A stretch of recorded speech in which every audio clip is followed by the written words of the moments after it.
Stop. Don't go anywhere too fast. It's time to listen to a Head Over the Footy podcast. Hello everyone and welcome to another episode of Head Over the Footy. Thank you for tuning in, whether you're watching or you're listening. Thank you very much. My name is Max Hatzoglou and we've got two special guests with us today to review round 13. Sam Gill, how you going? Yeah, not bad. Thanks for having me back. Great to have you, mate. And Charlie Gill, how are you? Good, thanks, Hatza. Thanks for having me once again. You two went up against each other. Carlton supporter you are, Charlie. Sam, you're Essendon. And it's two losses in a row now for the Bombers, isn't that right, Sammy? Yeah, it's two losses. Two losses that were probably expected. One to Gold Coast now, Carlton. Now to Carlton. Yeah. We got the bye this week. Hopefully reset, and it's not another... Gold Coast? Yeah. Gold Coast were favourites, yeah. And then we got West Coast. And then I think we got a string of games at the G. But, you know, the expectations weren't high, so... Why were the expectations not high? Second on the ladder. I think Gold Coast was definitely a winnable game, and so was Carlton. But Gold Coast... They were, but we hadn't lost for 7 weeks like we were due.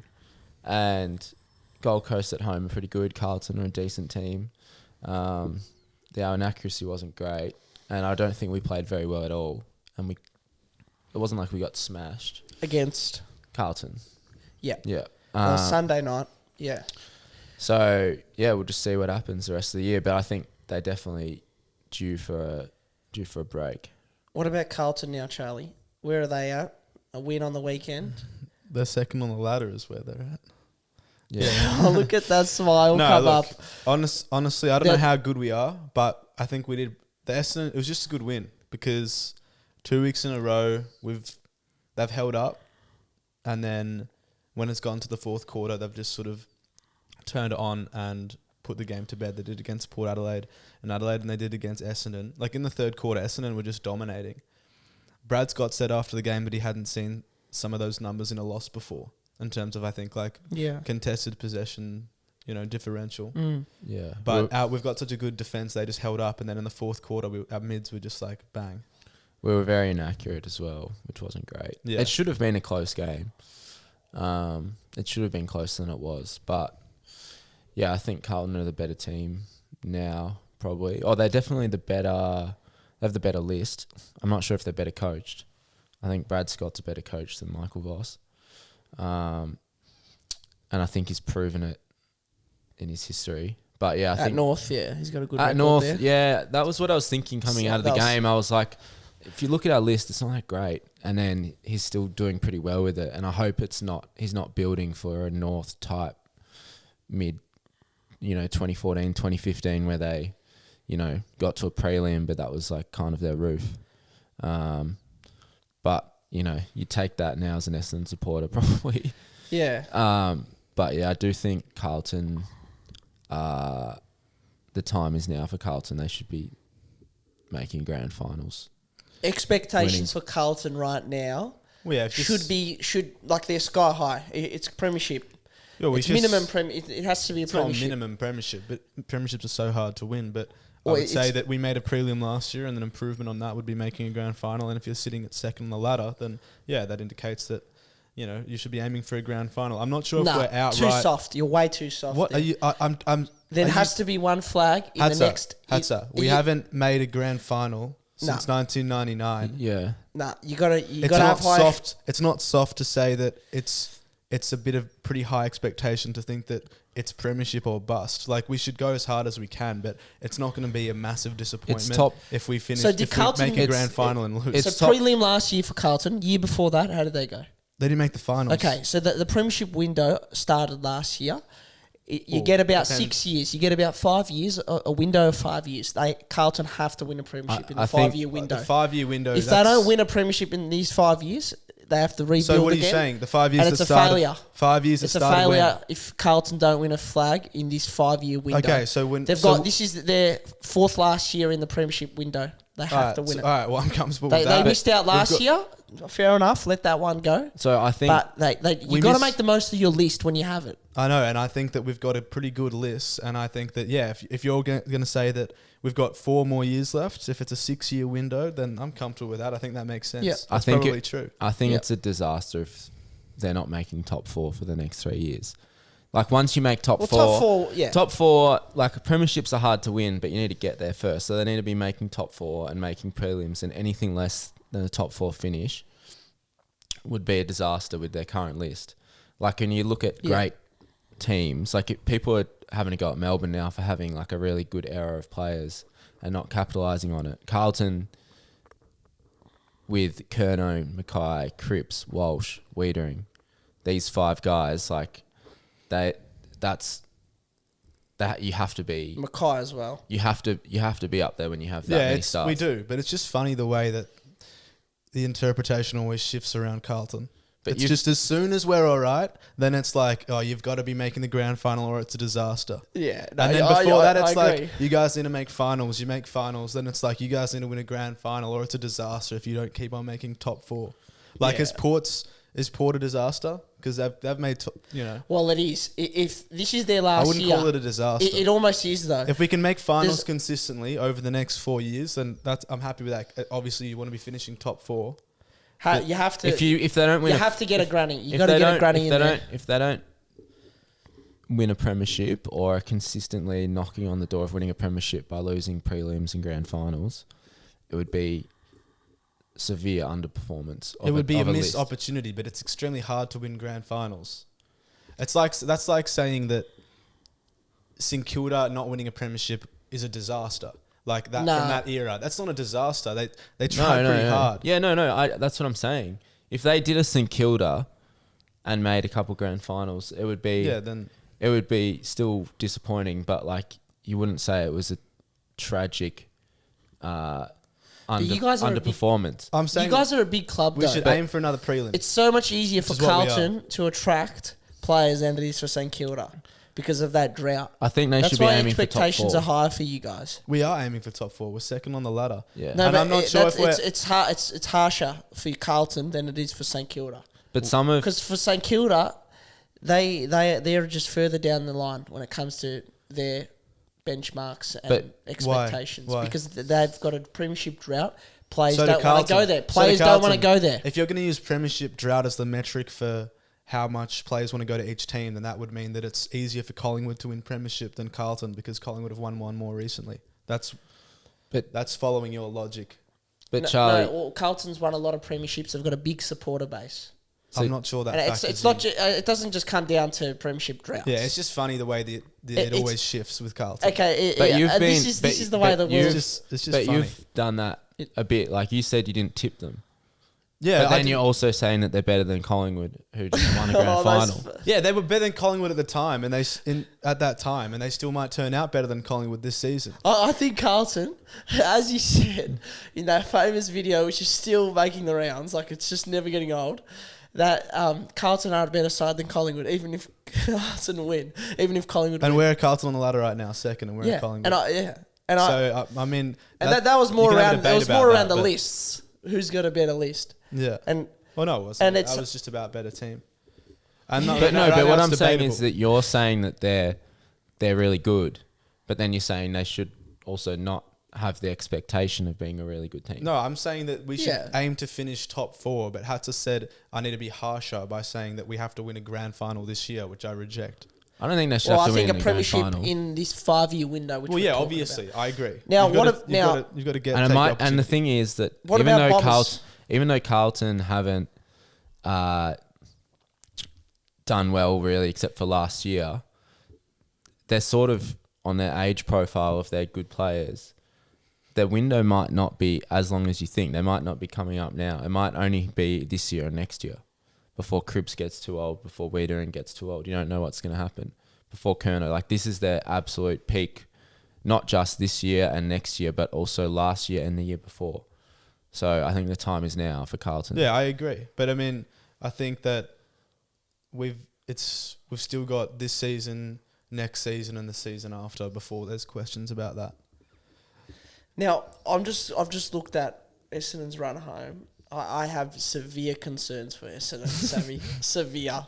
So they've just lost 2 in a row. Is that right? Yeah, we lost to Gold Coast. Okay, severe concerns. You guys, you need to win about 13 games to make finals in a season, something like that. Well, Maybe if there's 12? 23 games, probably 13, yeah. Yeah. I've just counted. What are we on now? I've counted a maximum of 6 more wins for the season. And we're on 8.5? And I reckon you're on 8.5. Yeah. Now, I've only counted 5. So we maybe need 5, maybe 4, maybe 5 wins for the rest of the season. So we need 4.5. You guys might not even make the top 8. 4.5 wins? Yeah, it's possible. You're third on the ladder. And this is the issue. After the bye, all the Essendon players right now are sitting back relaxing. They've got the bye coming up. They've lost 2 in a row. But the reason why they're sitting back and relaxing is because they've got the Eagles after the bye. You know, they think everything's all flary, floss, whatever. They're going to come out and win that game, whatever. They might lose it, but they're not going into the bye. Didn't you just play West Coast? Yeah. Yeah, that was about 4 weeks ago. But you're not feeling down at the moment. You're going to come Pumped out. them by about 3 points.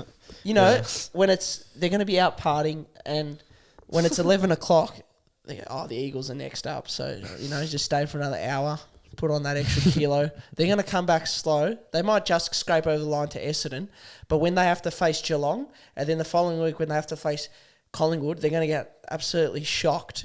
It's going to be a shock to the system, and I'm worried about the Bombers.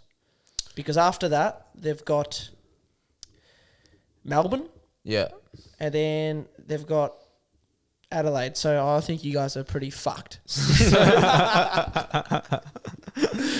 Look, a bit of mayonnaise, but I'm actually concerned that the Bombers might miss out on the 8 though, and that's no word of a lie.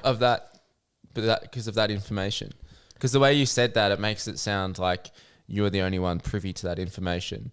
No, it's the fixture. You don't think that Brad Scott and the Essendon coaching hierarchy are contemplating all those things as well, and not to be complacent. But perhaps they are. But they would be complacent because they're third on the ladder. I know, and they've had 2 shocking weeks, and they're third on the ladder, so they still think they're all good, but they're not. And I'm worried about them because their last 2 games, they weren't shocking losses. Look, they weren't shocking losses. Yeah. I'm just concerned, though. I'm just a bit concerned. I think I'm not completely confident either, but nothing from the last 2 weeks has me worried more than it did the previous 5 weeks seeing us play. And the reason why I'm concerned, though, is the 2 losses haven't been bad, but the bye sometimes it comes at a good time and sometimes it comes at a bad time. And I think the bye has come at a bad time for Essendon. I think it's come at a great time. Now's the time when they need to be on the training track, getting better and improving. Some would argue that it's come at a good time. They're exhausted. They're exhausted, but they're going to take a break now and take a break off the back of 2 losses, and they're going to come back. They're playing West Coast, so they're going to just Miranda. What's the word? They'll forget how to win. Into that. Yeah. They're going to just be snoozing into that game, and then they might win it. And then they're going to face a reality check where they come up against good outfits like Geelong and Collingwood. So we'll just wait and see. I'm just warning you. I'll be shocked if Essendon don't make finals because they've obviously built up a play style that is pretty consistent and they can apply it consistently as they proved against Carlton. We just ran away with it. So sitting here right now, I think they'll finish make finals. I think they'll finish 7th or 8th. The thing that happened last year was we were very consistent the whole year until the very end. I guess it's just a matter of if they're fit enough or if they've got the mental willpower or even the talent to keep going. But, we'll see. They've been doing good so far. It's definitely a positive season so far. And, just take it 1 week at a time. Yep. We'll see. It's just those expectations again. For them, it's... anyway. Well, the thing with Essendon is everyone's always like, when are they going to win a final? When are they going to win a final? Well, that's right. They're going to make it now. The thing is, I can see a situation where Essendon make the finals and finish 6th, 7th, 8th and lose. And then everyone's like, oh, it's Essendon losing a final. They can't win a final. What happened in 2004 has no metric or on what happens in 2024, We haven't lost a final. We haven't won a final. Not because Essendon has a problem in finals, like they get overawed by the pressure. The thing is that every time we've made the finals in the last 20 years, we have been the 8th best team, and we've got pumped in the finals because we're just not good enough. We get there, but we haven't actually underperformed in finals. Yeah, I didn't think 2009 we made finals with 10 wins and lost to Adelaide by like 100 points. And then we lost to Carlton in 2011, North Melbourne in 2014, Sydney in 17, and Bulldogs maybe West Coast in 20. I don't know. Like every elimination final loss we've had we've lost because we've taking that whole year into account. We've been the worst team. So for Essendon, like I just want to see us in a prelim, or like that's what matters to me. I don't really care about falling into 8th. And then, yeah, it would be good to win a final and whatever, and all the trolls can shut the fuck up. But like what matters is challenging, and like you don't challenge by winning an elimination final like St Kilda did a couple of years ago and then going back into nothingness. Yeah, but I never thought that the Essendon not winning a final thing was supposed to be some indication of like failure to cope with it, like collywobbles. It was just like winning a final is a good indicator of a club's progress. Like, for example, Bulldogs, I think, won a final in 2015 against Adelaide, an elimination final, and then that sort of set the stage for them to do well in finals the next year. I'm hoping that's what's going to happen with Carlton this year, just that sort of experience. Yeah. But also doesn't. But Adelaide, you look at Adelaide, they've fallen off a cliff since making finals last year. They didn't make finals they just missed out.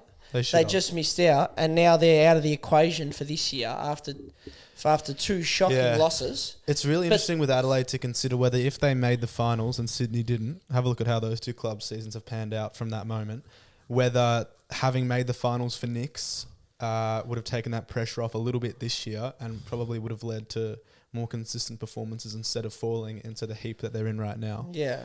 Well, that's and it's all on the back of one goal umpire's decision. It was a screw up. Anyway, my issue with the Adelaide now is they put the blame on football director Mark Rashudo. Then they also blame the list management. Former colleague of yours, Justin Reid. They blame the list management. No, I'm not saying this because I used to work with Mark Rashudo at Triple M. Okay, like you just said. Name drop that. No, you brought it up, mate. I'll address it. I did. The reason why I'm saying this is because their coach and their players, they almost made the top 8 last year, and now they're all going on about like I just put more of the responsibility on the players and the coaches. Yeah, like, but their list management hasn't been great. That's fine. You look at their list is also a list that almost made the top 8 last year. So the blame can't entirely be on the list manager. It can't entirely be on Matthew Nix, the coach. It can't entirely be on the players. But you can't just say this guy. Like, the players are the ones out there. The coach, Matthew Nix, is the one that's setting it all up. Mark Rashudo is a director. He's responsible for a lot of the things as well. You got the list management. But the players out there, they've rocked up the last 2 games. I covered that Hawthorn game. They were miserable in that game. They came out in the first half and they got absolutely pumped. Yeah, but whose job is it to make the players play well? Themselves, the coach, and everyone else. But the players are the ones doing the stuff. This Australian football is a sport that's not a highly tactical sport. And I would say 80% of a coach's job is inspiring the players to play well and getting them to play for them, as opposed to, American football, where it's just like kind of a chess with meatheads, effectively. Or even like soccer, which has like, more tactics and stuff. I think part of coaching is inspiring the players to play for you. And you can tell that with certain coaches who have managed to do that over multiple years at different clubs. Like Ross Lyon has done it, and some coaches are good at it and some coaches can't, and we can't. It's so much of it is a mystery to people on the outside because you don't know what it's like. But even if you think about playing football yourself, if you've played with a coach you really like, have you felt more inspired and more competitive? Because I have when I played shitty footy. Yeah, and it's also the players you play with as well and the leaders. Jordan Dawson, he's quite a young captain. So yeah, it's true. So I when a team is underperforming terribly compared to how they should be or how they have prior, I understand why it's always the coach, which is under the most pressure. Yeah. But with Adelaide, I do think their list management has been a bit bizarre. If you look through, like their best players are either old or they've traded for them, like Rankin and Dawson. And I'm pretty sure they also did I remember seeing something where they've like tried to introduce like Moneyball type tactics. Like they've got like some guy who's like an AI, fucking wizard or something. And it's probably not a sport that lends itself to like looking at statistics to base draft picks on. Yeah, I agree. And I think I definitely agree with that. Like it's about capturing the imaginations of the players and putting it to work. So that they can sort of believe in something greater and really feel for each other, and that's why the great coaches are great sort of orators as well. Yeah. The captains need to support that as well. Yeah, the captains need to buy in, have that connection. But I think that's also why in the AFL, I'm not sure if it's the same in other sports. It'd be interesting to see the comparison, but there's a lot of great players who go into coaching, whereas it seems like, I don't know, but in the NBA and those other sports, a lot of the coaches seem to be sort of like, players that weren't as good when they were players, but were just sort of in the system and picked up on things. And they've got those, obvious coaches in the AFL as well. But then there's, Buckley and Voss and Hurd and like all these sorts. And it's because it's about inspiring men, and it's about being able to prove that, like Michael Voss has won 3 flags. I remember when he first got hired, that the people were saying, he's not so great on strategy. Which is kind of a concern, but like he brought in these assistant coaches, but like the other part was like, but he's fucking Michael Voss. Like that was part of the reason why. Yeah. That's true, but you know what though, which is a bit embarrassing, but a lot of the players these days, and a lot of the players in any day, don't know about a guy that's 20 years older than them and how they played in their careers. I know, because but there's that's such why the age gap. That's why it's those players that are that good that have become like legends. Everyone knows though, Michael Voss. People do, but you'd be surprised, I think. But like, you got to be inspired. That's certain. But the captains need to support it. Anyway, Beveridge is good at that. He's a good storyteller. Craig McRae, he's. Yeah, that's true. They're all good at it. They're all good at it. They're all good at inspiring. That's why they're AFL coaches. Well, that's true, but they got to have support from their captains, because the coaches will give a message pre-game, which is 15 minutes before the first bounce, 20 minutes before. Then they go warm up. They walk out of that room. They probably forget about what the coaches said, potentially. Then the captain does the coin toss. He runs back to the huddle, gives his speech. So it's all linked up. And if the captain's going to give a poor speech 2 minutes before the bounce, well then that's where it all comes together. But it's a good point what you said. It's about storytelling, and they would all be good, speakers and stuff. But there would also be disparity between who are the best storytellers and who aren't as good. Like Adam Uze did the thing where he put a camel up, at Punt Road. Yeah, I mean it's quite surreal storytelling. Yeah, like we'll see. He got a statue of a camel and put it like above like one of the benches at Punt Road to inspire the players, because like then it got taken season down. Was like a camel or something like that.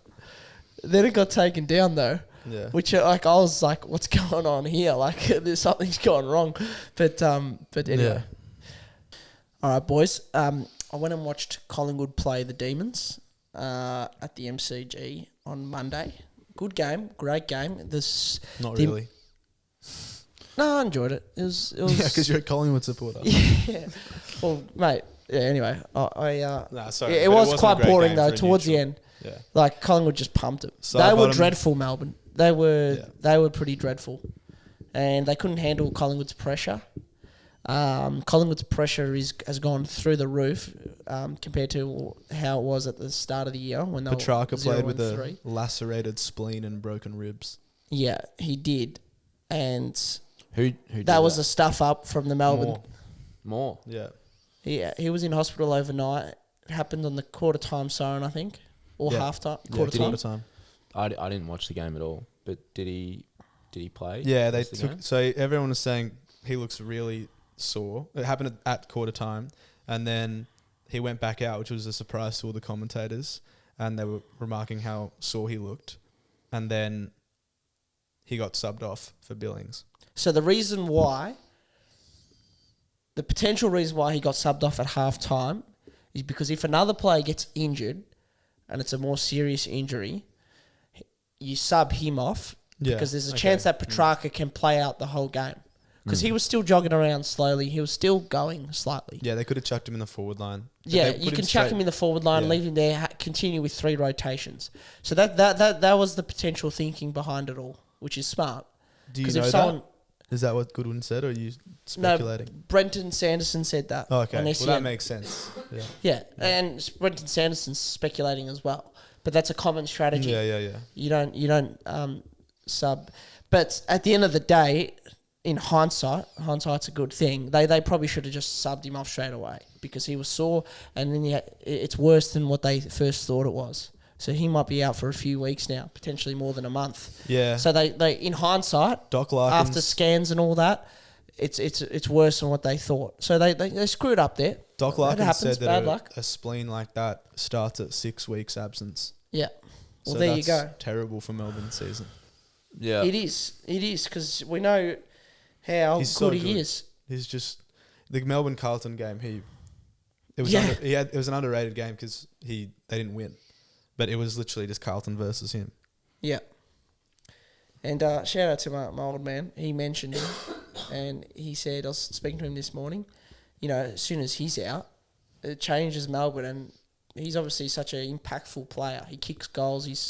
He's quite destructive. So he's out. Anyway, I wanted to speak about, I was at the footy, right?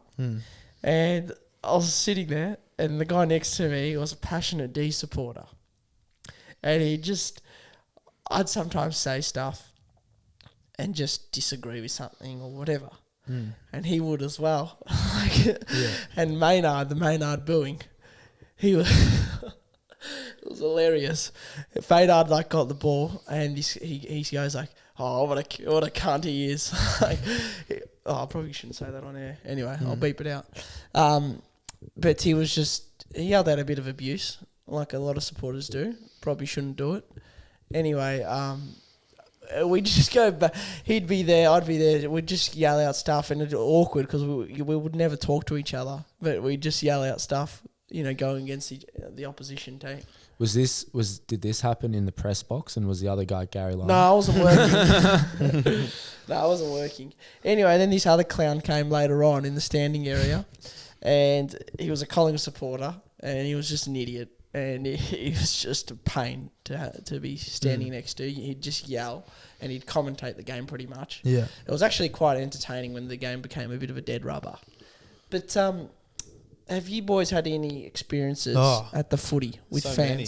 There haven't been any too crazy ones, but, it's just part of going to the footy. There's always that passive-aggressive back and forth with, people that are aware of each other and what's coming out of each other's mouths, but not looking at each other. Sometimes don't even know what each other look like, but you're always responding to them. It's like a conversation, and you're using just the match as kind of like a filter for it to pass through. Well, this happened...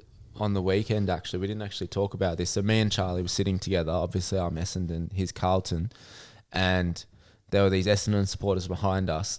And they said, there was something along the lines of like, geez, it's so fucking cringe when Carlton supporters yell out woof when Adam Side kicks. Yeah.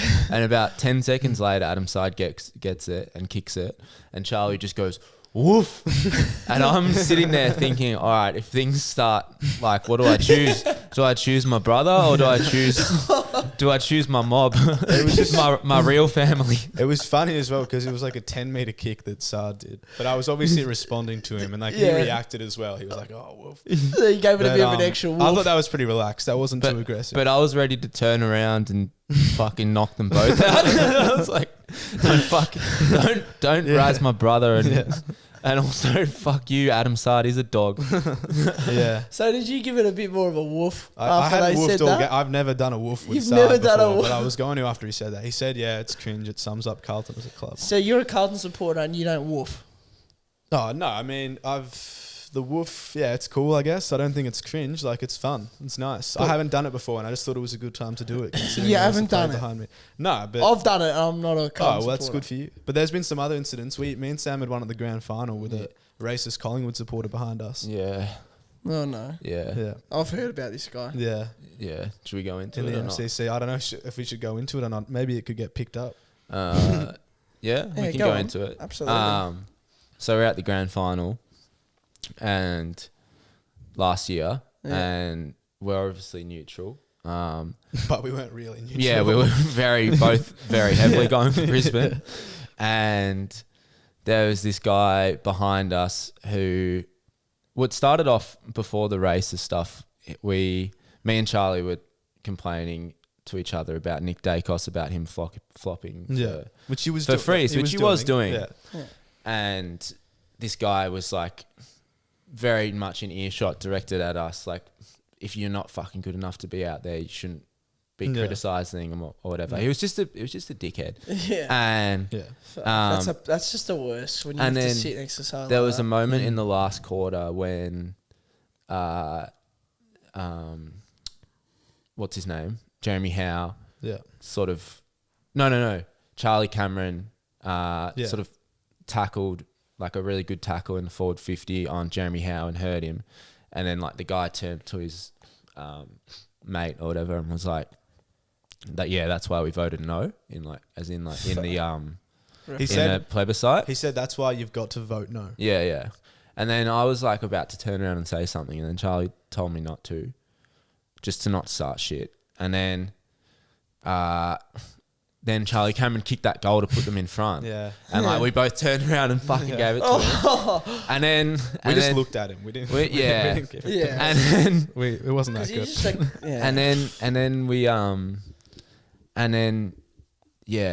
I did say something to him on the final siren. He was like crying and like so happy, like obviously on the best moments of his life. And then I just sort of told him I heard what he said, and he's a fucking scumbag. Yeah. But he's also obviously celebrating Bobby Hill. Like, yeah, I know. It's like, what a clown. Yeah, he was a clown. But I had another one as well at another Collingwood grand final. Yeah. That's almost another story. Yeah. I remember ones like when I was 14 with my friends in a Richmond game, and just like back and forth between my friend and a guy in front of us, and he turned around and he was like, "Mate, shut up, you haven't even had sex yet." But we were all 14, so we were like, that's right. I remember one year, we were at like a round 16 Collingwood Port game, and this Port Adelaide supporter was like the only one in the bay, like just on his own, and he was sitting like dead in the middle of the bay, so like everyone could see him, drinking like a cup of wine. And after every goal, he'd stand up, and he'd be like the only one standing up. All the Collingwood supporters, obviously, they've just like seen a goal go through against him. They're all like down and pretty quiet.